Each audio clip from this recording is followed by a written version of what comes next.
Kāti, hei wāhi kōrero mō ngā panonitanga ki te tohu taumata mātauranga ā-motu.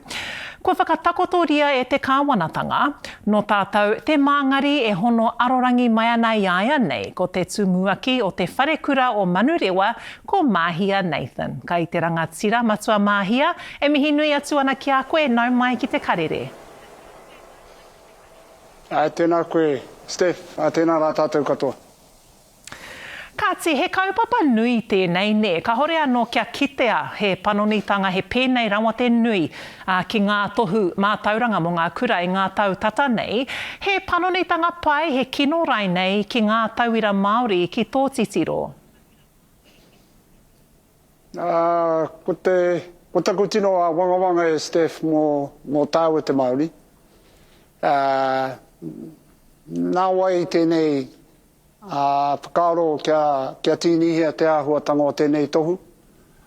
Mai te tirohanga o te hea ao, te ao Māori, te ao Pākehā. Ko taku a wangawanga, ko kore pia e kitea e te iwi Māori i a tātou i roto e nei tīnihanga, e nei rerekētanga. Nā ko tāku e mea nā wai e ki me tīnihia te tohu nei. Ko taku a wangoa ka repe a tātou i te kite i a tātou, i tō tātou reo, i o tātou tikanga, me te āhua o tō tātou tirohanga ki te ao Māori, i rote i tēnei tohu hou.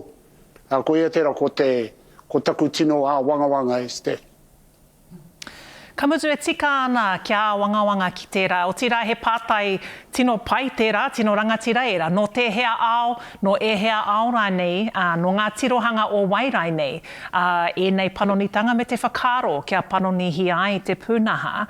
E mohio ana tāua, e mohio ana te motu. He nui te aronga o te kāwanatanga o tēnei wā, o tira o ngā panonitanga nei, ki te āheinga o ngā ākonga, ki te mahi pāngarau, ki te pānui me te tuhi. Engari ahua pēnei tonu i tāu e āwangawanga nei, ka pēhea te taha ki te reo Māori i roto i e nei panonitanga. E mohio ana rai nei koe mena ka whai wāhi tonu ko te reo Māori ki te taha pānui me te tuhi ko te reo Pākehā nahirane e arongi ana.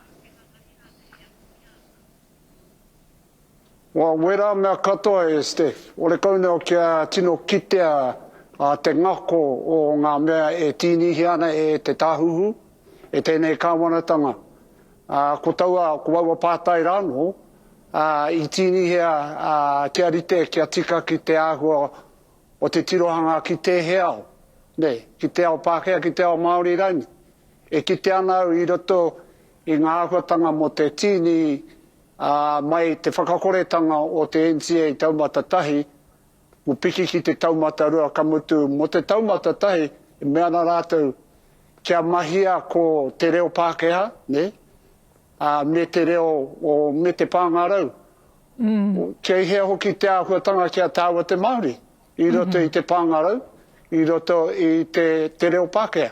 Hore kauna kia tino kitea e rā momo ngako i tēnei wā.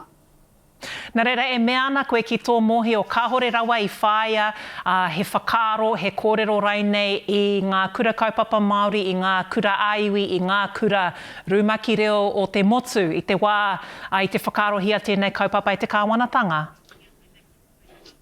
He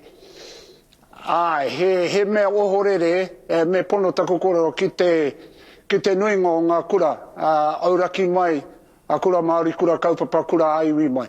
Engari, māku mea tu ki a koe, he piki ohorere, i te mea ko te mea tuatahi, i rapu nei au i rato i ngā panonitanga nei, kei hea tāua tiwi Māori, kei hea tō tātou reo, kei hea te tirohanga o tāua te Māori, mā roto i tēnei tohu hau. I ro kea, ko ahua hoha hau ki ngā mahi a te tāhuhu me te kāwanatanga. E tāmi nei i a tātou, e meana anei te mea hou. Engari kāre i te kōrero mai ki a tātou. Ore kauna kia kōrero mai ki a tātou, ki ngā kaiako, ki ngā kura. E mahi ana i te mahi i roto i ngā kura. Koia tērā te Otira kia koutou ki te hunga e mōhio ana nera ki tēnei ao, a otira ki te taha whakako i a tātou tamariki, i a tātou mokopuna. E te pāpā kua pau tēnei wāhanga kia tāua, hoi anō rā e mihi nui atu ana te ngākau ki a koe i tō whakawātea mai a koe i tēnei ahiahi no te karere te whiwhi. Kia ora rau atu koe. Ai, kia ora Steph, tēnā koutou katoa.